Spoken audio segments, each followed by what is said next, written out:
ब्रह्मादेखि लिएर मृत्युवशमा पर्दैन पर्ने छको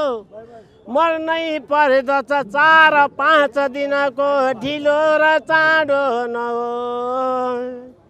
आएमा बरु मृत्यु सम्मुख गरी हाँसेर नै स्वागत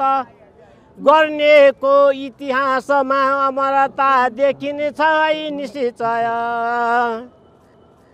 रक्षा खातिर सर्पको शरणमा पर्ने कुनै मानिस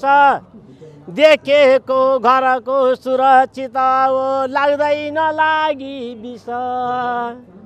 ज्यादै प्रेम गरेर मात्र उसको गर्दा पनि चुम्बन हाम्रो यो अनमोल जीवन उठी जाने खरानी हुन यति हो।